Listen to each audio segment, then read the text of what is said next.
Sebagai pengikut Kristus, kita perlu sampai pada pemahaman terhadap inti utama ajaran Kristiani. Daripada tentunya adat istiadat itu sendiri, yang kadangkala justru menjauhkan kita dari Tuhan, dari sesama kita. Maka marilah saudari-saudaraku yang terkasih, melalui sabda Tuhan hari ini kita diajak untuk selalu mendasarkan hidup kita pada saudari-saudaraku yang terkasih. Berjumpa kembali bersama saya, Inspirasiku di Antara. Renungan harian Selasa 11 Februari, pekan biasa yang kelima. Semoga kita bersama keluarga dan komunitas kita selalu dalam keadaan baik, tetap sehat, dan bersemangat. Marilah kita mengawali renungan kita dengan tanda kemenangan Kristus. Dalam nama Bapa dan Putra dan Roh Kudus. Amin. Allah Bapa Maha Kuasa, terpujilah namamu di seluruh muka bumi. Semoga kata dan karya kami menghadirkan kedamaian yang dirindukan dunia.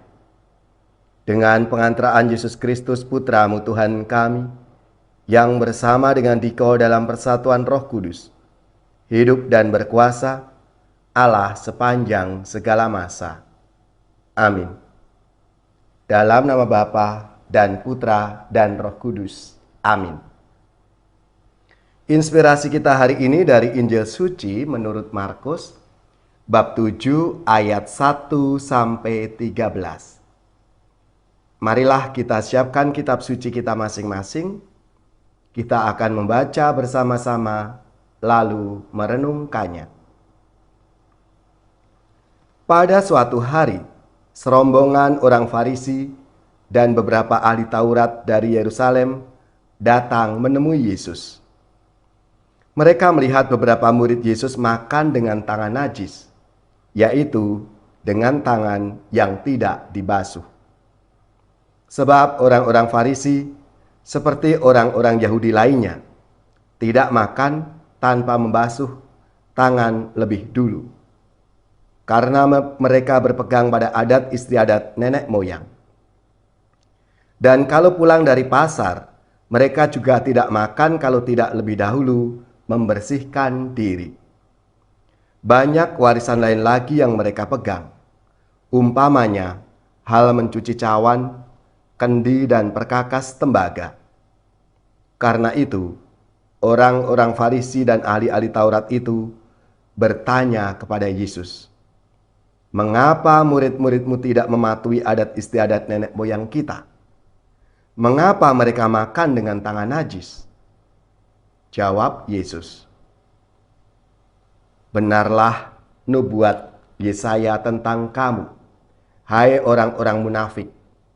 Sebab ada tertulis, bangsa ini memuliakan aku dengan bibirnya, padahal hatinya jauh daripadaku.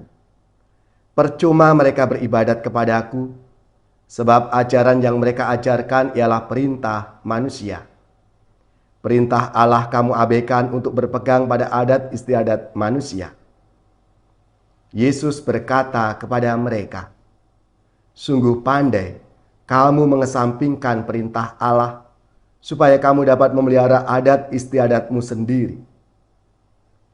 Karena Musa telah berkata, hormatilah ayahmu dan ibumu, dan siapa yang mengutuki ayahnya atau ibunya harus mati.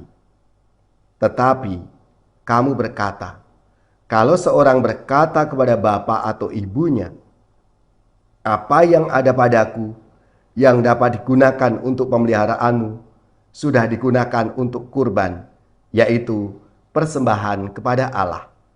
Maka kamu membiarkan dia untuk tidak lagi berbuat sesuatu pun bagi bapa atau ibunya. Dengan demikian sabda Allah kamu nyatakan tidak berlaku demi adat istiadat yang kamu ikuti itu. Dan banyak hal lain seperti itu yang kamu lakukan." Demikianlah sabda Tuhan. Terpujilah Kristus. Saudari-saudaraku yang terkasih, dalam sabda Tuhan hari ini, diskusi Yesus dan orang-orang Farisi serta ahli-ahli Taurat terkait dengan adat istiadat di satu pihak dan di pihak lain pelaksanaan perintah Allah. Ada dua hal yang ingin disampaikan oleh Yesus lewat sabdanya hari ini. Yang pertama, sebagai sumber kebenaran. Legitimasi kebenaran adat istiadat bersumber pada kesepakatan manusia. Proses pentradisian dan tafsiran yang dihidupi secara terus-menerus antar generasi. Dengan demikian, kendati adat istiadat adalah sesuatu yang positif, tetapi celah subjektivitas menyebabkan nilai kebenaran adat istiadat itu dapat berubah-ubah. Padahal sumber kebenaran itu adalah firman Allah sendiri dari pribadi Allah sebagai satu-satunya prinsip kebenaran yang bersifat tetap dan tidak berubah-ubah.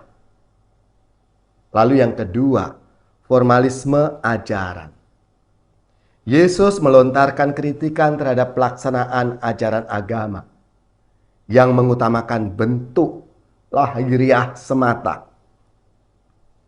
Ajaran demikian menyebabkan manusia itu kehilangan spirit, kehilangan nilai dasar ajaran itu. Oleh karena itu, sebagai pengikut Kristus, kita perlu sampai pada pemahaman terhadap inti utama ajaran Kristiani. Daripada tentunya adat istiadat itu sendiri, yang kadangkala justru menjauhkan kita dari Tuhan, dari sesama kita. Maka marilah saudari-saudaraku yang terkasih, melalui sabda Tuhan hari ini kita diajak untuk selalu mendasarkan hidup kita pada ajaran-ajaran Tuhan sendiri, yaitu ajaran-ajaran Injili, nilai-nilai Kristiani, seperti belas kasih, pengampunan, damai sejahtera, kebaikan, kesejahteraan, kepedulian, bela rasa, dan berbagai macam ajaran-ajaran yang diberikan oleh Tuhan kepada kita. Dan tentunya ajaran itu semakin mendekatkan kita dengan Tuhan dan juga membangun relasi yang baik di antara sesama umat manusia. Maka marilah kita selalu berpedoman dan berpegang pada ajaran-ajaran Tuhan dalam hidup kita setiap hari.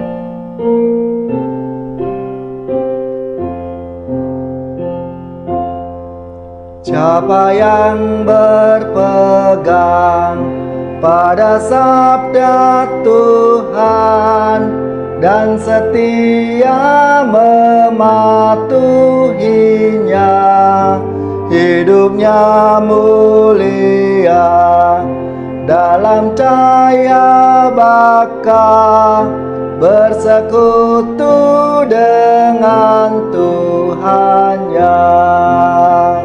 Percayalah dan pegang sabdanya, hidupmu dalam Yesus sungguh bahagia. Bila kita sedih, hidup kita pedih, Tuhan pun berperan dalamnya. Ia selalu dekat dan menjamin berkat bagi yang berpegang padanya.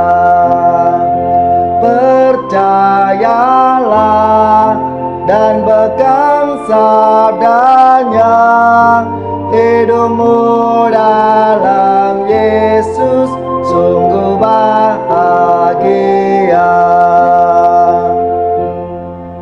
Kasih-Nya yang kekal takkan kita kenal sebelum padanya berserah.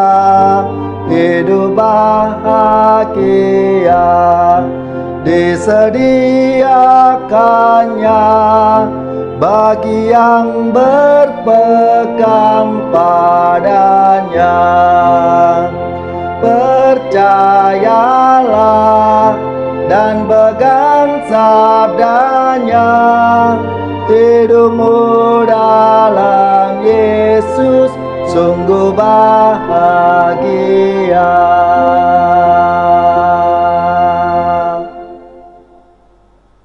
Saudari-saudaraku yang terkasih, marilah kita mengakhiri renungan kita hari ini dengan mohon berkat Tuhan, dan kita akan menerima tugas perutusan. Marilah kita siapkan hati kita untuk menerima berkat-Nya. Semoga saudari-saudara sekalian, keluarga-keluarga, komunitas kita, orang-orang yang kita doakan, mereka yang sakit, yang menderita, seluruh tugas, belajar, pekerjaan, usaha, serta karya pelayanan kita dibimbing, dilindungi, dan diberkati oleh Allah yang Maha Kuasa, Bapa dan Putra dan Roh Kudus. Amin.